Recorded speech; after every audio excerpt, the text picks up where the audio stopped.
Hi friends, welcome back. మీ అందరికీ ఒక చిన్న పాప, 2 నెలల పాప.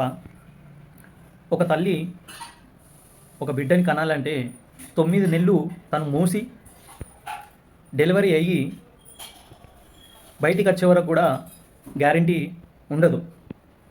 పాప మంచిగా పుడుతుందా లేదా, ఇంకేమైనా సమస్యలు వస్తాయా అని చెప్పేసి తల్లికి ఎప్పుడు కూడా ఒక టెన్షన్ ఉంటుంది, డెలివరీ మంచిగా కావాలి, పాప మంచిగా పుట్టాలి అనేది.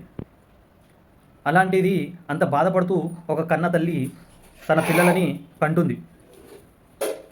కానీ ఈ మధ్య మనం చూసుకుంటే తెలంగాణలో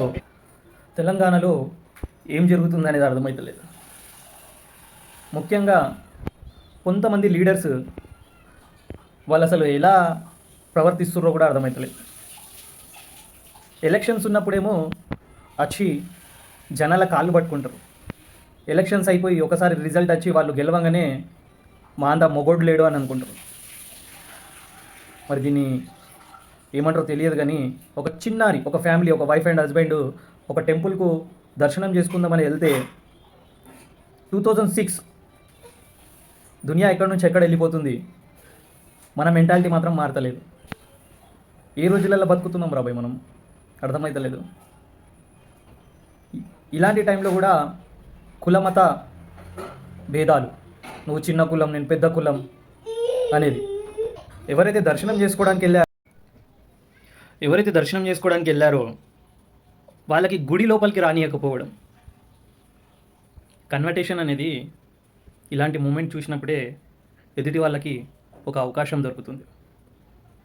మీరు పుట్టిన ధర్మంలో మీకు వాల్యూ లేదు అని చెప్పేసి ఇతర మతాలు చెందిన వాళ్ళు దీన్ని ఒక క్యాచ్ చేసుకొని వాళ్ళ మతంలోకి కన్వర్టేషన్ చేస్తున్నారు. ఒక లీడర్ అంటే కుల మతాలు భేదాలు చూపించేవాడు కాదు. ముఖ్యంగా తను పుట్టి పెరిగిన పల్లెటూరులో ఎవరైతే ఓటేసి గెలిపించారో వాళ్ళని కాళ్ళతో దండడం. ఒక చిన్నారి ఏం చేసిందో అర్థమవుతలేదు. 2 నెలల పాపని కాళ్ళతో తండి వాళ్ళ ఫ్యామిలీని రౌడీలని గుండాలని పెట్టి, వాళ్ళతో ఉన్న పాటు గుండాలని పెట్టి వాళ్ళ ఫ్యామిలీని కొట్టడం, లేడీస్ అనకుండా కూడా చూడకుండా వాళ్ళని కొట్టడం, ఒక చిన్నారిని కాళ్ళతో తండి తన ప్రాణాలు తీయడం. ఇది ఒక పొలిటికల్ లీడర్ లక్షణం. ఇది చెప్పండి మీరు.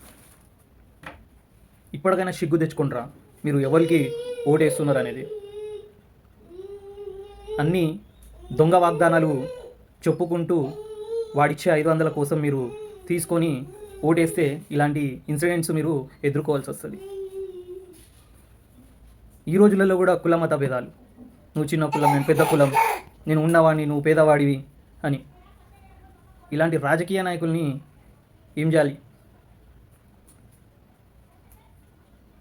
ఇంకొకసారి మీకు అవకాశం వచ్చినప్పుడు మీ ఓటు రూపంలో తెలపండి, ఇలాంటి నా కొడుకులని ఎలా బుద్ధి చెప్పాలో.